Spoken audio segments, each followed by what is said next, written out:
Hey everybody, Chris Kirkpatrick back here with you for video 2 in module 5, and we just got done talking all about organizing your life, talking about P&Ls a little bit and net worth statements. And this video we're going to dive a lot further into the P&L and the net worth statement because it's really important. And if you want to be successful in life, right, just like when you're to be successful in a business, you got to run your business in an organized fashion. You got to measure where your money's going. You got to measure where your investments are going into your business and what your cash flow looks like.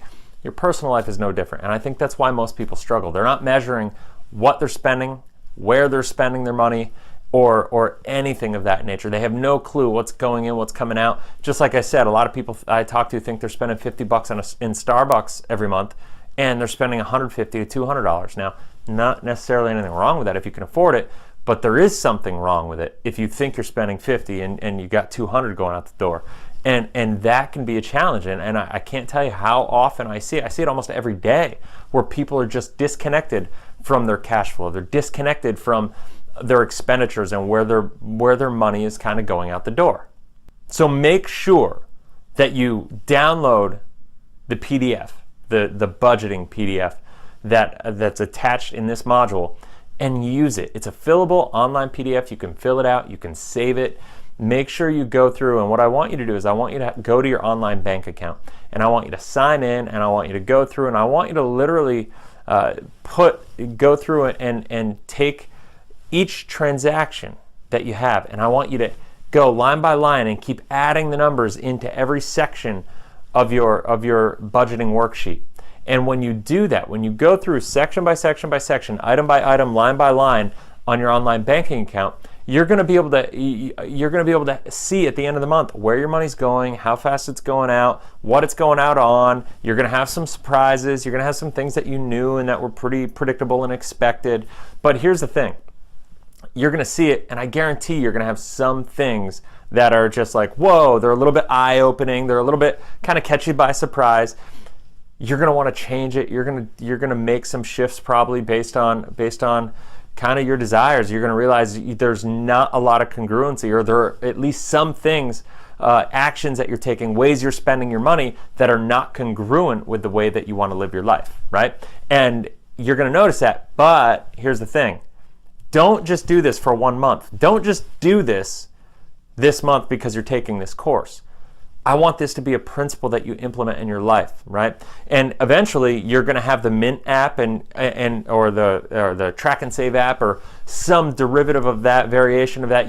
There's all sorts of tools out there in the world that are very similar. So you can use whatever you're comfortable with, but you'll have that in the future. But for the first 3 to 6 months, I want you to do this manually every month, because that's the only way that you're really going to be in touch with exactly what's going out and what's coming in, is to literally sit down at the end of the month. Just like if you ran a business, what do? You have QuickBooks, you have Intuit, or whatever you use for your accounting software, and you reconcile your checkbook at the end of the month. So I want you to do the same thing. Now, most people don't do that anymore because we don't have checkbooks. Well, everything's done online, everything's electronic, and it's challenging, it's dangerous because we're so disconnected with where our money's going and what's happening in our own financial lives.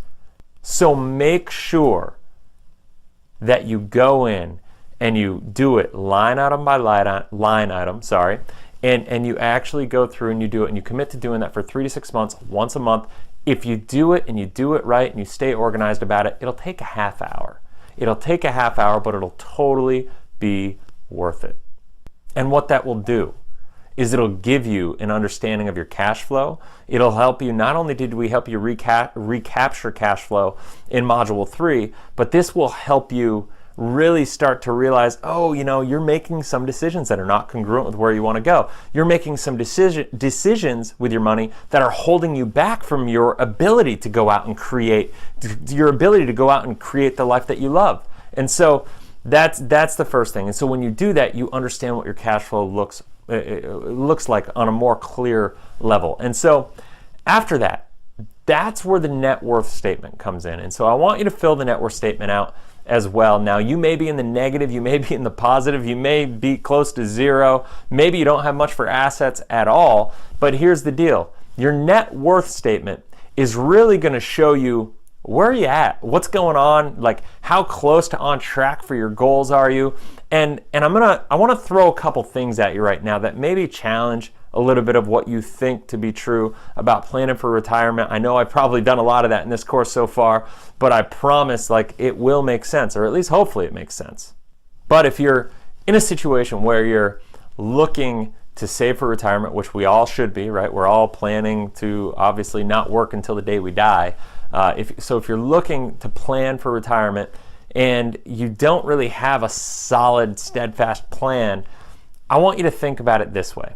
If you haven't heard of what a Monte Carlo simulation is, it basically is what will tell you, you can Google it, a Monte Carlo simulation, M-O-N-T-E, Carlo, C-A-R-L-O, simulation. And so go through, Google it if you want, but a Monte Carlo simulation basically says, here's the rate of return you can expect, or you should plan on, I should say, if you want to be able to have a nest egg and be able to plan on income for the rest of your life out of that nest egg. And a conservative number at this point in time, at this day and age, with the income, with the interest rate environment that we're living in, conservative number is a 4% distribution. So what does that mean? That means if you make $40,000 today, if your earned income is $40,000, and you have all your money going into qualified accounts like IRAs and 401ks and so on and so forth, what do you need to do? You need to have $40,000 a year to retire to be completely financially free. Now, that sounds okay. That doesn't sound like it should be too hard to accomplish, but the thing is that a $40,000 retirement income from a guaranteed basis, in order to pull out $40,000 from any income or any asset during retirement, you need to have $1 million in that asset to create $40,000 of annual guaranteed income. Now that's taken into account all the ups and downs of the markets. Sometimes you would be able to take more, sometimes it'll hurt, but the bottom line is you don't take more out when the market does well, and you don't take more out or less out when the market does poorly. The 4% number allows you to kind of ride the wave during retirement without being too exposed, so to speak. And when you throw Social Security into the mix, maybe it gets a little better. If you're making $40,000 a year right now, you'll probably pick up about, $20,000 a year in Social Security, $18,000 a year in Social Security. Well, if that's the case, what does that mean? That means you have to pick up an extra $20,000. So that still means you need to get to $500,000 of assets to be able to pull that $20,000 out per year in earned income. So here's the challenge. If you're making $40,000 a year and you're barely getting by, and we talked about creating cash flow last video and how important that is, and you're going to understand even more so right now why that's so important, because if you're making $40,000 a year and you're feeling like it's hard to get by, how are you going to save $500,000? I mean, the reality is that if you look around the world, the average savings for people in retirement is less than $150,000 in this country. The average savings is less than $150,000. So take that into consideration. What are the likelihood? What are the odds of people getting to 500? It's hard. And now I'm not saying it's impossible, because anybody can do it if they just grind and put their mind to it and look to go out and create. But once again, you got to be willing to do what other people aren't, so you can achieve and have the life that they will never have, right? And that's what I'm talking about. So if you want to compare the $500,000 for $20,000 a year of income, or the $1 million for $40,000 a year of income, let's talk about the $1 million for 40, just because I like to keep numbers round, and I know they're big numbers, but realistically speaking, if you're 30 now and you need $1 million if you need $1 million to get to 40 right now, if you're making $40,000 right now when you're 30, well, 30 years from now when you go to retire, you're going to need more than 40 because of inflation. You're probably going to need close to 100 30 years from now, $100,000. What does it mean to have $100,000? You're going to need at least $2.5 million in a retirement account to be able to pull out $100,000 a year of guaranteed income. That's just insanity for most people to think about. Why is that the case? Because of inflation, and nobody really thinks about that when they're making their plans for retirement. They're just planning for their income today. And I promise you, $1 million may seem like a big number right now, but it's actually not. It's actually quite small when you think about it needing to last you for the rest of your life on a guaranteed basis. Otherwise, you're going to be completely vulnerable, and your standard of living and your quality of life and your family may be susceptible. You may become a burden on them, and that's not what you want to do. So here's the thing. That's the option. You could try to get to 2.5 million essentially, right? To be able to live and maintain your standard of living today if you're making $40,000 a year today. Or you could say, you know what?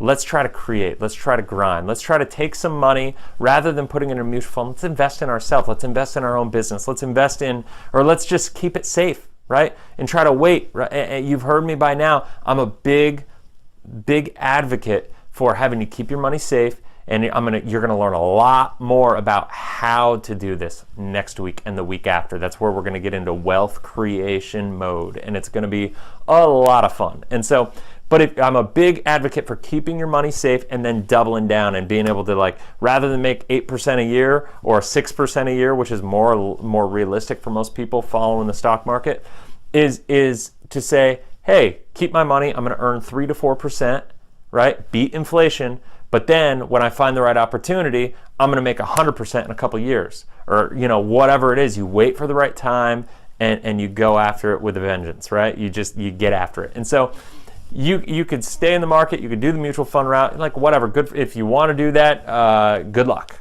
Good luck to you. That's all I could say.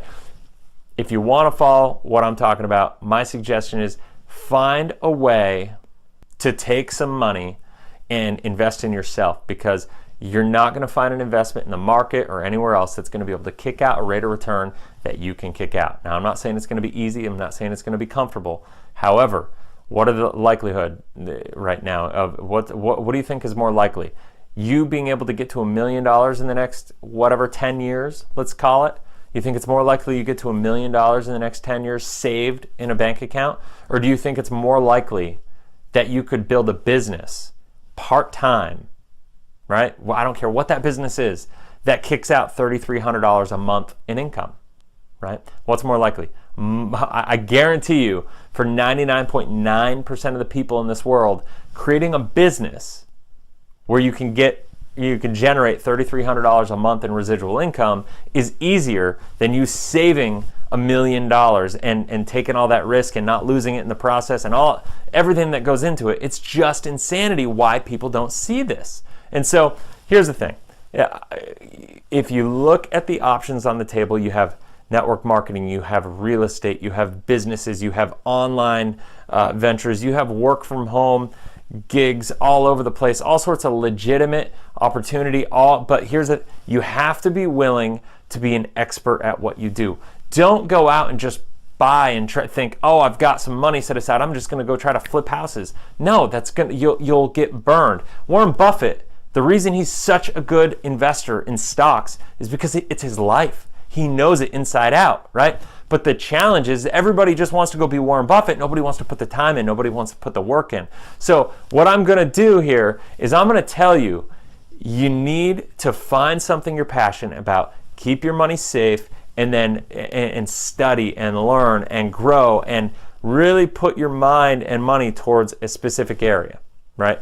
Towards something that's really unique to you, something that you know that you're going to enjoy, which is going to create a better quality of life. You're not going to be freaking out about the stock markets and whether the market's going to crash, right? You're going to be invested in something you know, like, understand, and that you're in control of. So you're never going to be able to scapegoat or need to scapegoat what's going on in the world around you. Not to mention, when you go through this process, you won't need to scapegoat because you're probably not going to get burned, because you're going to be more engaged, more connected to what you have going on. So it all just takes care of itself when you follow the steps and follow the process properly and you structure your life from a financial perspective in this way, because I'm telling you, you just get more engaged and you go. So, and when you go, you find the right time, you find the right opportunity, and it is what it is. So that is that. Now, just to recap, the P&L and the net worth statement. Now, the net worth statement, like I said, you may